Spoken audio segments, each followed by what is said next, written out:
You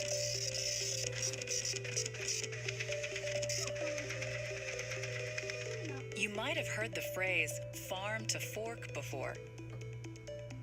Simply put, it's all the steps in the food supply chain from where food is produced to when it's eaten at your dinner table. Let's take a look at a simple food like fresh asparagus and follow its chain. In the good old days, maybe a local farmer grew asparagus in his field, and every spring shipped some of it in the back of his truck to nearby towns. You bought some at the corner market and took it home to cook for dinner. Pretty simple supply chain. Now, fast forward to today. We as global consumers expect inexpensive, high-quality food at any time of the year, wherever we live.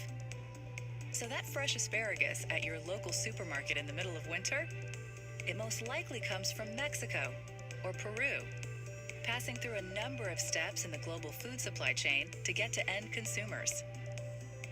And that's just for a simple vegetable. For many processed foods, that supply chain can get a lot more complicated. Take frozen pizza, for example. A recent study in Ireland revealed 35 ingredients in one product from a staggering 60 countries on 5 continents.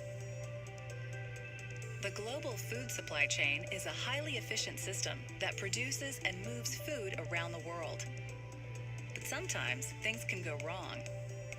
In 2008, a deadly salmonella outbreak in the US and Canada was traced back to contaminated peanut butter from 2 facilities in Georgia and Texas.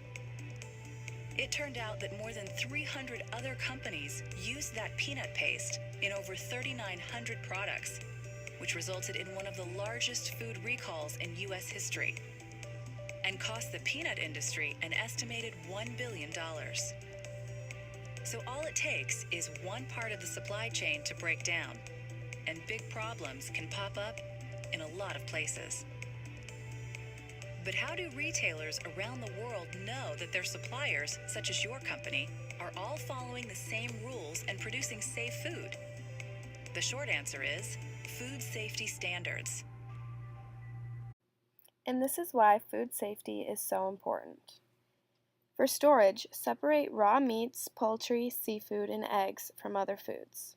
These foods should be stored on lower shelves, while cooked and ready-to-eat foods will be placed on higher shelves. This is so that no juices from raw foods can drip and contaminate prepared foods. The recommended temperatures for safe food for produce is 45 degrees Fahrenheit or below, dairy and meats is 40 degrees Fahrenheit or below, and seafood is 30 degrees or below. There's 3 different types of bacteria that are harmful to foods. It's good to know that bacteria grows rapidly in environments that are moist, have low acidity levels, and are cooked in or on meats, dairies, eggs, cooked vegetables, rice, and pasta. The 3 types of harmful bacteria are beneficial bacteria, spoilage bacteria, and pathogens.